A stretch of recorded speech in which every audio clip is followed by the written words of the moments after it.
Hey YouTube, welcome back to the channel. Today we have an exciting, enthralling, enthusiastic, amazing deck profile for you today. It is D-Reaper. D-Reaper. Yes, D-Reaper here. And it's yellow D-Reaper too, which is fantastic. This is the successful variant of yellow D-Reaper I've had. I find it to be just a little bit better than maybe black D-Reaper. Red D-Reaper is kind of good too. We'll go do that a different day. But I want to talk about yellow D-Reaper today.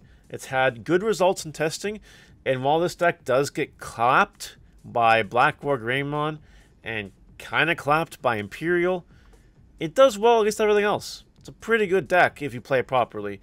And I want to give a big, quick shout out real quick to Izzy, who came top 16 with yellow D-Reaper, with a very similar list to mine. So we're going to go ahead and talk about the deck list today. If you guys like it, don't forget to like, comment, subscribe, turn the notification bell to smash potatoes. That way you know when all these major Digimon videos go live. Also, another reminder that this week, Thursday night, 7 p.m. Eastern, we're starting our Digimon Twitch subathon. And if you guys want to be a part of that experience, join my Discord. Everything is in there. And follow me on Twitch so you know when I go live. That's it. Deck time. So this card cannot be affected by opponent's effects. It also can't attack. That's fine. Once per turn, if you don't have another Mama D in play, because you can promote multiple, if you don't have one, you can attach a searcher to its sources from hand or field. And we'll talk about that in a minute, what a searcher is. And once per turn, you can reduce the play cost of a D-Reaper card by the number of searchers in its stack. That lets you play cards once per turn for very, very cheap, and only cheaper as the game goes on. This deck is like a ticking time bomb, and the longer this deck survives, the more and more chance you have of winning the game. So yeah, this card, very, very strong card. This whole deck is based around it, and it's just insane. So we only play these 4 eggs. Yep, it's a weird egg, has DP, but it's fine. Alright, searchers. 1, 2, 3, 4, 5, 6, 7, 8, 9, 10, 11, 12, 13, 14, 15, 16, 17, 18 searchers. Now, people play anywhere from 16 to 20. I found 18 for me personally to be the sweet spot. You can play a deck with 50 searchers if you want. Go for it. I don't recommend it, but you can. They can't attack players, so that's one thing. It can't attack Digimon, so just be wary of that. It can attack Digimon. 1000 DP, it can get bigger. It can get bigger. So, what this card does, besides the fact that they can't attack players, when you play it, you draw a card. That's great. If you would play this card from hand, you can reduce the cost by 2 if you don't have another one on field. So, theoretically, a good turn 1 play is play Searcher, draw a card. Great, they're at 1. Definitely good turn 1 play if you're going first. That being said, next turn, you have your D-Reaper out, you attach, and then you can play another one, and then you draw a card, and you use other cards to attach more sources, and you can repeat the process. It draws a lot of cards. It's a net of a lot of cards. It's kind of crazy. And it has an inheritable, which will activate on your Mother D over here. All of your D-Reaper Digimon get plus 1000 DP during your turn. So during your turn, your Digimon get pretty scary sometimes. Pretty big. Pretty big. I was trying 20 of this at one point. It was way too much, and I wanted to play other cards. So 18 is where I've settled on. I think 18 is fine, personally. So 18 searchers is pretty good. Now, we're playing 4 Pendulum Feet. This card is a pendulum. And we all know how I feel about pendulums, right? Let's go! This card, though, is actually, like, broken. This card's insane. On play, real top 3 cards of your deck, you add a Searcher and a D-Reaper card to your hand. Really good card. Really good card. It's actually a really good going second play. Because if you're going first, you play Searcher, they can't really interact with that. But if you're going second, if you play a Pendulum Feet, it's better than playing a Searcher that might get, like, destroyed or bounced or, like, you know what I mean? Bomb decked or whatever. It's good to play Pendulum Feet. It's the best going second, first card you play. Straight up. It's just amazing. It's also amazing at any point in the game. Get to your pieces. It's a really freaking good card. Now, we're playing 4 basically older cards besides this that give you gas. Pendulum Feet gives you gas. Bubbles also gets you gas. It's a very, very turbo card. Security or on play, you can attach a Searcher from hand or play to your D-Reaper, Mother D-Reaper. That means that it gets around the whole, once per turn attach thing, because this lets you attach, well, like another one, right? If you play it. So that's kind of crazy. Typically, good value plays include like playing like you attach a searcher, you play a searcher, draw a card, play bubbles, attach, gets you another attach. It's really freaking good. Something really important about this deck is that math is very important. You can do basically whatever you want with your memory, and it's kind of insane. And bubbles helps with that because it gets rid of your searchers to play more searchers for 1, which is good. So yeah, searcher, really good card. We're playing 4 Jerry. Jerry. It costs 5, but again, it becomes cheaper because of Mama D. It does. You can suspend this Digimon, reveal top 5 cards of your deck, attach a searcher from the top 5 cards to your Mama D. That's all it does. Obviously, it's only really once per turn because you can suspend it to do it, but it's a really good card. It's also gas. It gets searchers in your Mama. Your Mama be sucking up all that searcher. Yeah, that's not weird. Well, that's it for the gas cards. There are 12 gas cards, plus the 18 searchers, 30 gas cards. It's a lot of gas. And it's pretty cheap, unlike actual gas nowadays. So, we do play 30 cards to really accelerate our deck and get to Mama D 7 sources as fast as possible.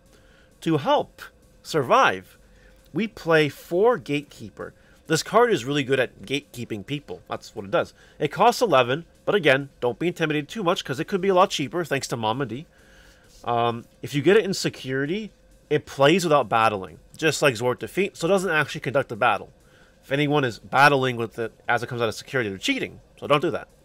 On play, you recover 1 if you have a Mama D in play. Very important. You have to have a Mama D in play.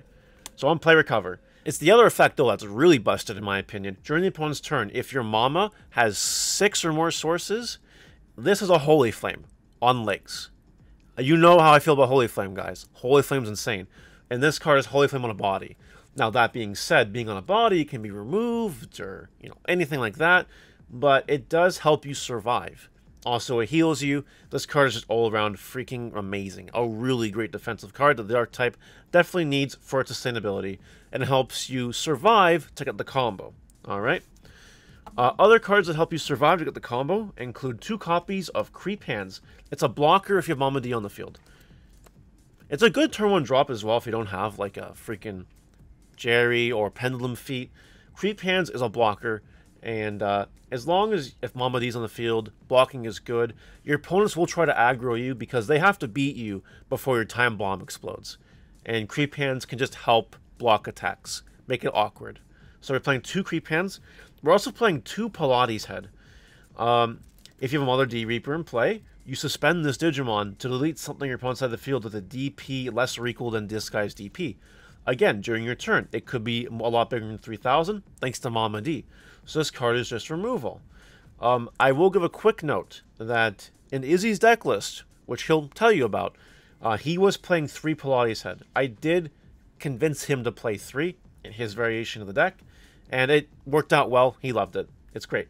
Pilates Head is a really good card. I see people playing 1, which is a mistake. I see people playing 0, which is also a mistake. I don't understand that at all. It's good removal, and you needed to get rid of annoying cards, like Psychmon, for instance. That's a really annoying card, and Pilates Head just outs it. So, there you go. That's it for really defensive cards. 4 Gatekeepers, 2 Creep Hands, 2 Pilates Heads. Good cards. Good cards. And now for the big boss monster himself, Reaper. Now, Reaper looks like you'll never be able to play it. It's not true. If you have a Mama D with 7 sources or more, you trash those sources to play Reaper for 0. And it was errated. It works where it sets the memory to 0, does not reduce the cost to 0. So it gets around Psychmon. Very important. Very important. It has Rush. Yep. And then when attacking, you can attach 2 searchers from the discard pile to it to unsuspend. That's how you kill your opponent. Because you're ripping all the searchers from your mother, putting them in the trash, and then just a swing for game. And that's it. That's it. We only play 2 because you really don't want to see multiples in your opening hand. You want to be able to draw it or search it later on with like Pendulum Feet or Searcher, and it just ends the game. You can kill people as quickly as turn 4. It's crazy. Your turn 4, that is. And then it just goes longer from there depending on how much setup and all that. You know what I mean? But Reaper is the boss monster. This is the problem. And if your opponent can't stop you before you get Reaper, you win. Kind of, unless they have a removal option in security, or Holy Flame, or something like that. So yeah, Reaper, big boss monster, really scary card. If you get this out, you probably win the game. That being said, it is a good strategy in this deck to like chip away at your opponent with things like Pendulum Feats after they've served their purpose, and Bubbles after they've served their purpose. It's good to chip at your opponent, because Reaper may not get the job done all by himself. Maybe you don't have quite enough. Maybe you do it at exactly 7 sources. So it's going to get early damage. Plus, it could take out things an opponent's secure that could be annoying, like removal, Holy Flame, whatever. So yeah, 2 Reaper, I think it's a perfect number. I was playing more at one point, but then I drew multiples, and it was just really bad. 2 is fine. It's great. Now, that's 40 Digimon in our main deck. We play 6 Tamers, and we play 4 Tamers and 6 options. We play 2 TK Kari, and we play 2 Kari Memory Tamer. Sometimes we heal, so this is good to have. We get a memory back, and have memory at 3 every turn. TK Kari, if we're losing, gain 2 memory at the start of the turn. Odds are we will be losing, because they want to rush us before we rush them. And if they don't want to rush us, this is just on the field as a safeguard. They might not rush us, and we're slowly building resources to kill them. And that's why this card's amazing. Plus, you need the yellow Tamers to play your yellow options, which we play 6 of. Now, for our options, we play 1 Reinforcing Memory Boost, because it's at 1. And it's a memory boost, and it heals, and it's broken. We play 1 Spiral Masquerade. Now, people might think this is a little weird. People really like playing multiple Spiral Masquerades. They really do. It's a good card. For every Digimon you have, and play, which by the way includes Mama D, 3,000 is something. Good card. We saw it a lot in BT5. It's crazy. But I've chosen a different yellow option to play 4 of that I think is just way better than Spiral Masquerade. Does anyone know what that option is? Can anyone guess what option it is? I don't think you guys know what option I'm talking about. Now you guys probably know. The best option. 4 Holy Flame.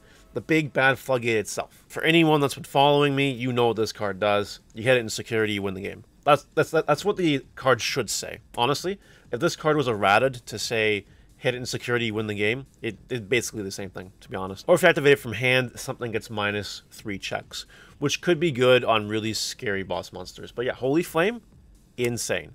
Crazy card. Now, this was a very big difference between my list and Izzy's list, which he top 16 with at the regionals. But even Izzy Cruz, and I have screen proof of it, did say that Holy Flame, if you played Holy Flames, his bad matchups would have been a lot better. He lost top 16 to Imperial because he got aggroed.